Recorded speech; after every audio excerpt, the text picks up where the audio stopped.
kaibigan. Well, let me ask you something. When was the last time you looked at AI, the artificial intelligence, or maybe you looked into remote work, or even sustainability, and then while looking into it, you thought, that doesn't affect my business. Look at this, guys. Maybe you're a local shop owner, a contractor, a service provider, or let's just even consider a freelancer. Here's the truth.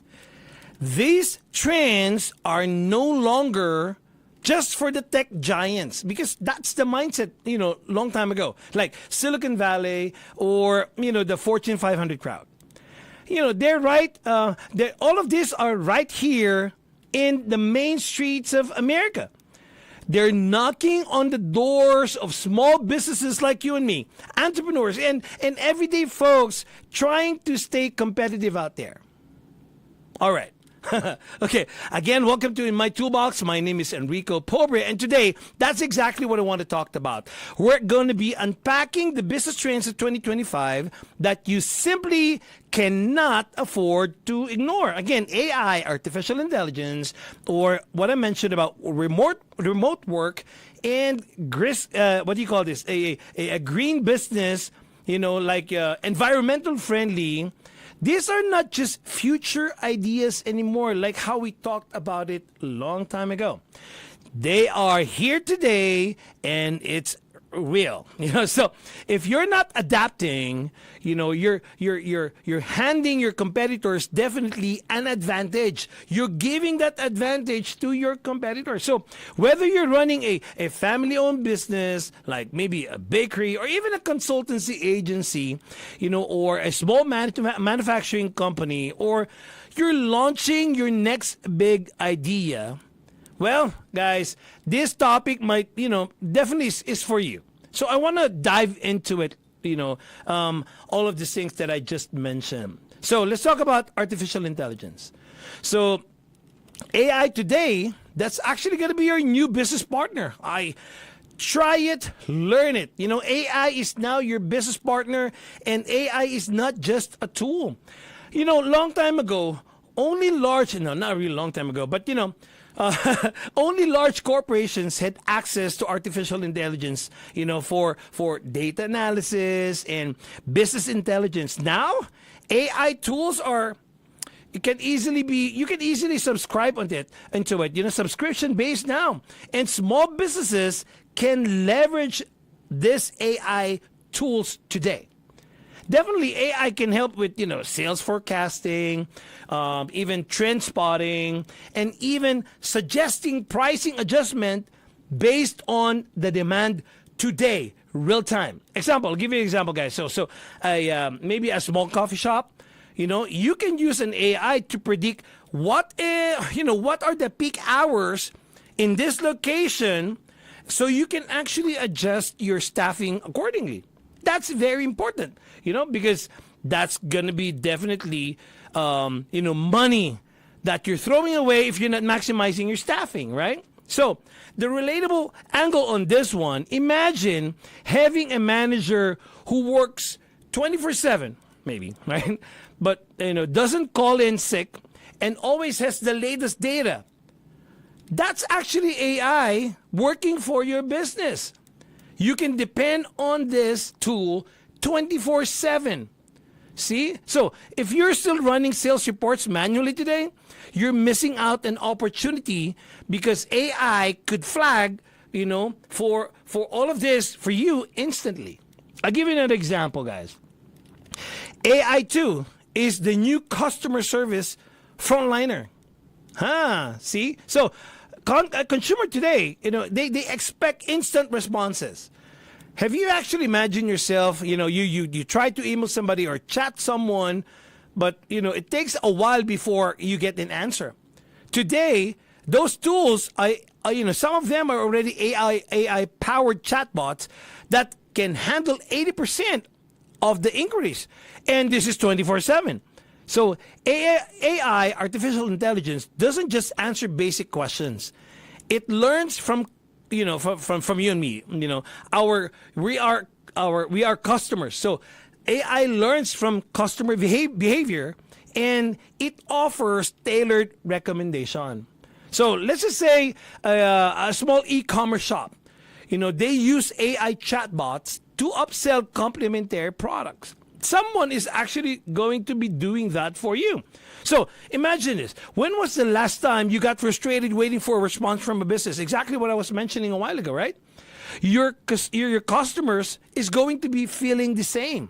If you're running a business, put yourself into their shoe. That's exactly how they're going to be feeling, right? So again, if I were you, start with AI chat on Facebook Messenger.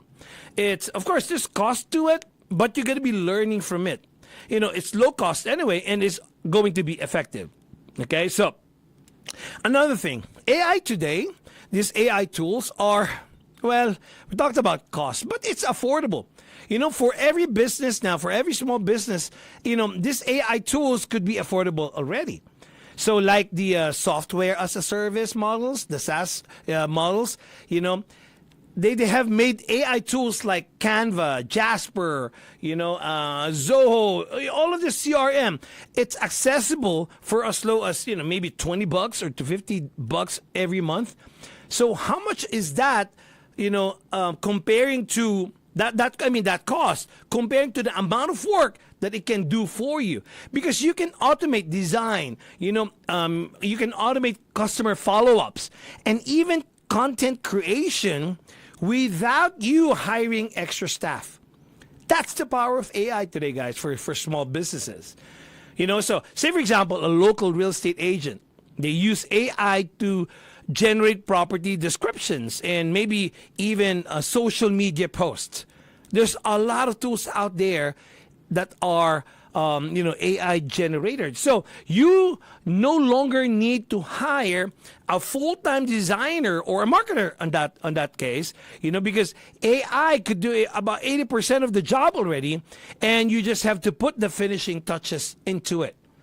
See, I use AI in a lot of stuff, and definitely finishing touches. I still, of course, I keep it to me, that I have to just finalize everything before I put it out there, So start, guys, just start with one AI tool.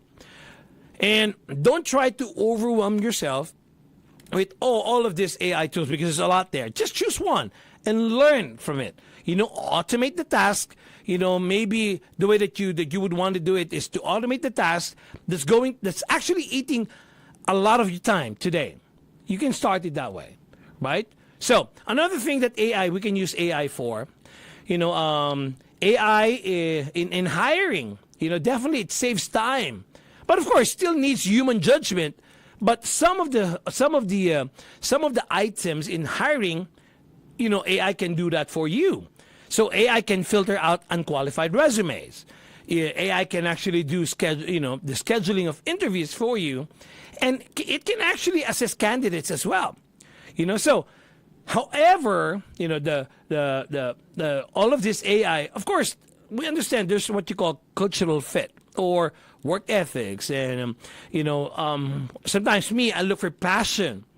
Of course, all of this still need human judgment, but then again, the other stuff, AI can actually do that for you. Let's just say a small marketing agency, using AI for maybe to shortlist candidates, but still, you're going to be doing the final interview, especially final interview. It should be personal, right? So, but AI can actually do the shortlisting for you. So AI can tell you who meets the checklist that you have, but of course, only you can sense if they click with the team, personality, character, and all of this stuff. So, but then again, when you use this one, always audit your AI screening process, of course, to avoid biases, right? Now, speaking about AI and you, well, it becomes smarter, and then you can actually do some faster decision making for your business. The AI's role today, guys, is not to replace business owners like you and me. It's just able to enhance decision making and definitely, free up some time to you, which is very important for business owners. Sometimes, business owners, not sometimes, a lot of times, business owners are just overwhelmed. and they could not find free time. So, but with the help of AI today, that will allow you to free up some time. So when AI handles all of this routine task, you can focus now on what you're supposed to be best in doing. Like strategy or making relationship with the clients, and definitely growth of the business. Let's just say a boutique accounting firm uses an AI. They use AI to automate reports, allowing partners to focus now on advisory services instead of those small tasks that they should not be doing. So imagine this: you stop. By imagining that, you stop wasting hours in a day on admin work. Because your skill set is not a $10 skill set an hour. You're definitely worth more than that. And you would want to assign that to an AI.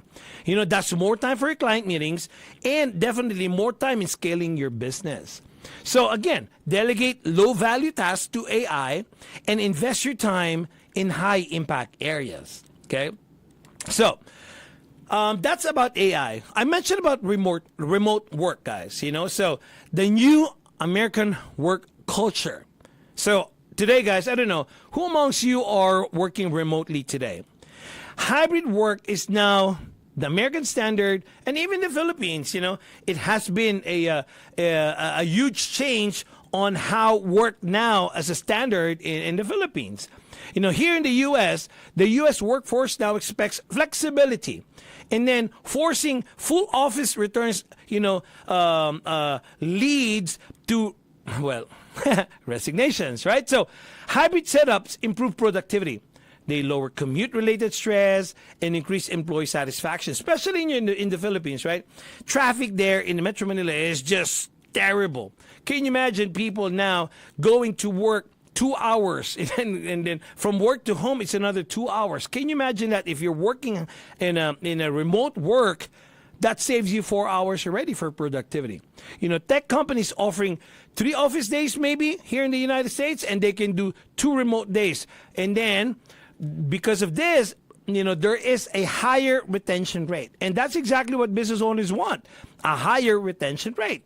So employees don't want to waste 10 hours a week in traffic for going to work, where in fact they can do some stuff already just by being at home. So again, guys, establish clear hybrid policies in your business, and then to be able to maintain accountability. Well, guys, remote work, you can hire the best talent across the United States if you actually have remote work, the entire United States, not just in your locality, right? So businesses are now tapping into talent pools in other states where cost of living and definitely are lower. So it means that salary expectations are lower too. So remote hiring allows businesses to get specialized skills without the overhead of relocation.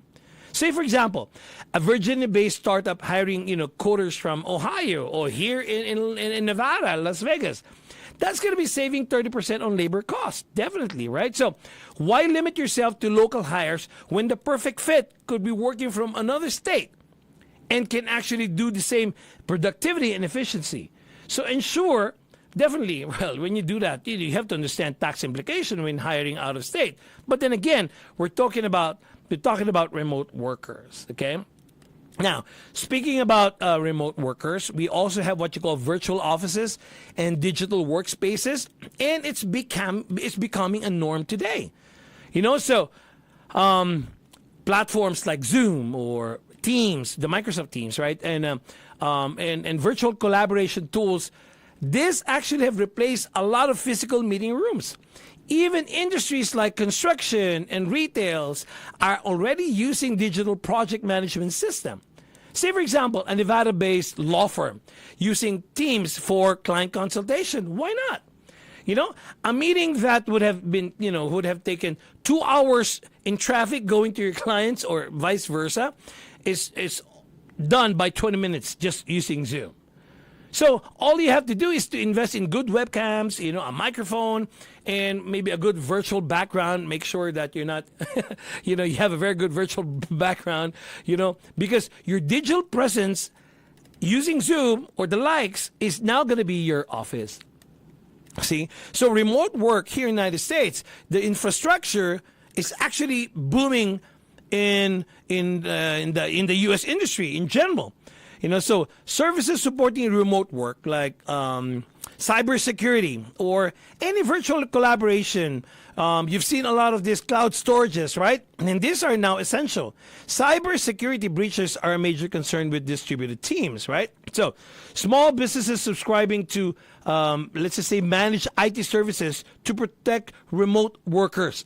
So if your team works from home, definitely, one of the things that you want to make sure to secure your data, like a bank secure its vault. So data now in cloud, is just like money that you're protecting.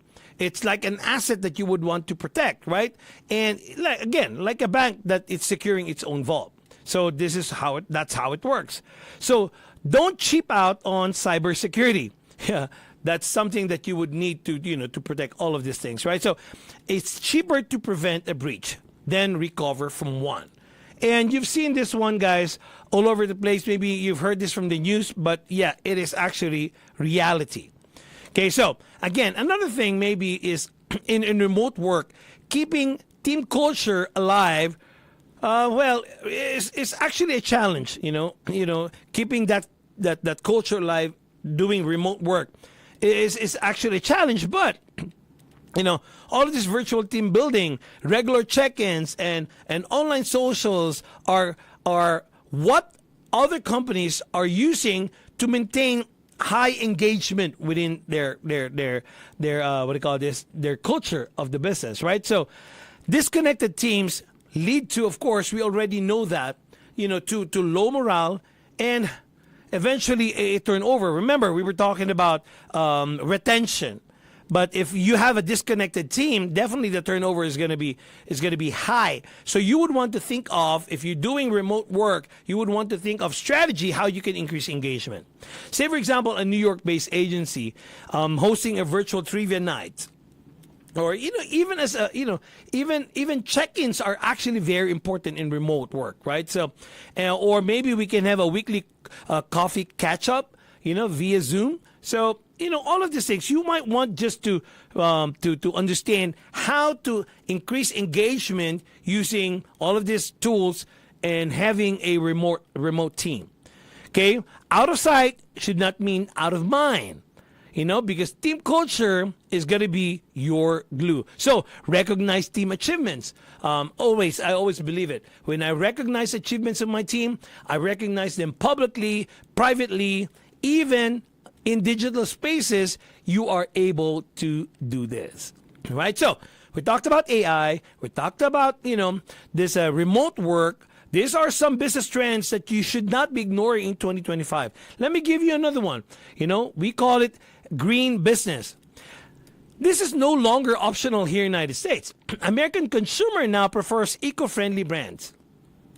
Sustainability is now a buying decision factor, especially for millennials and what do you call this? I'm a Gen Z. Okay, so businesses that adopts eco-friendly practices, believe it or not, today are actually winning customer loyalty. Let's just say, I don't know if you see that, but again, the Gen Zs, millennials are looking into this one. A California cafe switching to a compostable cups and straws maybe are seeing sales growing just because of that switch. So you might want to look into that green business. Okay, people don't just buy products anymore. They buy into the value attached to your product. Okay, so what I would want to make sure that I advise you is to promote your eco-friendly initiatives actively, because this is going to build your brand story. So right now, guys, if you're a business, if you have a business today, you might want to ask yourself, what's your brand story? Okay, so U.S. regulations are pushing businesses to go green. Even as simple as bank, hey, they as much as possible, they tell you, hey, go jump into paperless rather than, your statements to be sent to you by paper, right? Cities and states are implementing plastic bans. That's good. Stricter emission policies and green certification. So non-compliant businesses risk all of these fines, and there's going to be definitely a lot of operational restrictions. Say, for example, San Francisco businesses, they're mandated to reduce plastic packaging by like 50%, if I'm not mistaken, So the whole idea there is, yeah, they are mandated to reduce plastic packaging. See, so don't wait for regulations to force your hand. What I'm trying to say here, guys, if you're running a business right now, that's going to be your direction that you don't want to ignore this year. You have to be proactive. You want to make sure that you have one, you're ahead of everybody. You would want to always stay ahead. So now, do yourself a favor, do your business a favor. Check if your state offers incentives for eco-friendly initiatives. Maybe that's going to be a good push for you if you're not there yet. So, sustainability is going to be a strong marketing edge. You can use this one definitely in elaborating what your business is all about. Eco-friendly businesses definitely differentiates themselves in crowded markets. So, this could actually set you apart. So, green initiatives attract positive PR and create an emotional connection with customers. That's exactly what you want. So, let's just say, for example, a local printer offering recycled paper options. This will actually gain a lot of premium clients because of just that switch becoming green. So going green, guys, can be your biggest selling point. It just shows you that you care beyond the profits. So document your green initiative. That's something that you can do. People want to see proof, not just the claims. Another thing that you would want to look into sustainability and green efforts is green startups are booming across the U.S. Investors are aggressively funding eco-friendly startups, from renewable energy to zero-waste solution. Well, even traditional businesses right now are pivoting toward green business models. So a startup turning plastic waste into construction materials, that may be getting a major VC backing, especially if you're looking for funding right now. Just like all the businesses that I consult, they're looking for funding. But this might be something that's going to be pushing all of this, interested funders, or these VCs out there. They might be interested. That might just be going to be changing your strategy or the game. Green businesses definitely are not charity projects anymore. They could be a high return investment just because you did that switch. So if you're launching something new, you will want to make sure that you touch something that is green from the very, very start. Okay, so again, we talked about business trends. Maybe banks and investors, they would maybe favor eco-friendly businesses. So all of this, environmental, social, governance compliance is becoming now a standard checklist for, again, those funders that you're looking for. They would want to see that into your executive summaries, right? So green businesses often, they get lower interest rate. So grants, there might be some grants waiting for you there, and of course priority. This could be for the investors just because you made that switch. I'm not saying, that, every SBA is looking for that. But then again, there's nothing, you're not going to be losing anything, because if you just make that switch, SBA, who knows, back up this green businesses. They could offer you loans, or maybe they could be giving you better terms for sustainable practices. Going green, guys, isn't just good ethics. Today, especially, it's going to be good for your wallet and growth of your business. So prepare that ESG plan, attach it into your business plan, make your business investor friendly. All right. So we talked about business trends. We talked about AI. We talked about remote work. And now we talked about sustainability or going green. So guys, this is actually what it boils down to. AI is no longer a futuristic gimmick. If you're still thinking that way, well, you're left behind already, right? So remote work, again, is no longer a temporary pandemic fix. Like a few years ago, right? During pandemic. And going green, well, that's not just a corporate PR play. It's part of a strategy now, and you would want to attach into your business. So it's becoming a survival strategy for businesses of all sizes. Again, literally, guys, of all sizes. If you're SMEs, small, medium enterprises, this actually goes with you too. So in 2025, this year, right? Even though we're half of the year already, the small businesses owner who automates, who adapts, who gives flexible work for the employees and embraces sustainability, I tell you, will definitely outpace competitors who are still stuck in 1995. I don't know, 2015. So you don't need $1 million budget to start this one, right? All you have to do, just go, do your due diligence, look into all these things that I mentioned to you, automate one task using AI, open up to hiring remote, switch one packaging material to an eco-friendly alternative. Those small steps, guys, could actually compound into a competitive advantage that you may have not seen yet, or may not even believe, if I can put it that way. That's, definitely just going to be so hard to catch up to. All right? So, again, guys, my name is Enrico Pobre. Thanks for spending this hour with me. Again, you're listening to In My Toolbox. If this episode opened your eyes to where business is heading, hit that like button, subscribe, and share this with someone who may need this, right? And who may need a business reality check. Again, my name is Enrico Pobre. Stay sharp, stay adaptable, and keep your toolbox ready.